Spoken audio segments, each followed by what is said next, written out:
Hey, what's up guys, my name is Peter, and in today's video I'm doing a little project work on the MK3 Golf. As you can see, I'm currently sitting inside.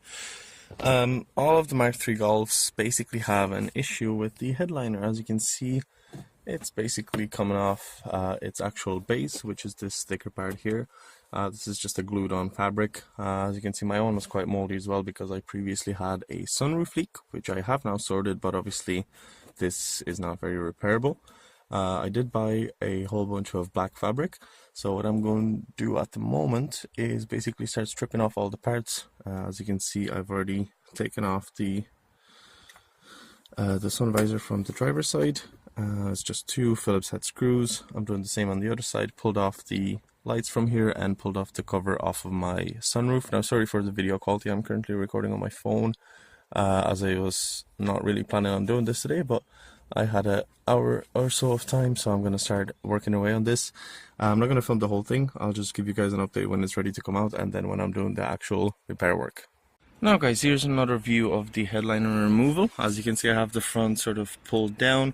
Basically what you do is take off these seatbelt covers.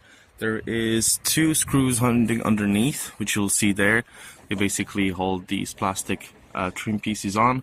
So one for the A-pillar, one for the that goes to the back.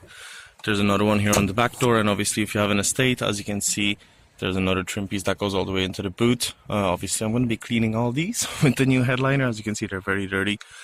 Obviously the handles have to come off, but then you can see the whole headliner sort of starts to come down fairly simply. Now, just in case anyone is wondering how to remove the handles up above the door, I'm going to try to do this single-handed. You pull them down and you put a flathead screwdriver in underneath there, and basically this is a little plastic cover that pops up, as you can see, and there's a Phillips head underneath, same on the other side, and then they simply pull away. Okay, so as you can see from the back, I've gone ahead and pulled off the rest of the plastic trim pieces. Since I have an estate, I have a dome light in the back, which should come out fairly easily. It's hard to do with one hand. There we go. And that's the whole headliner out. A little bit of sun dampening on the roof, as you can see, and we'll be able to just pull this through. And once I'm refinishing in this black, I'll make another video.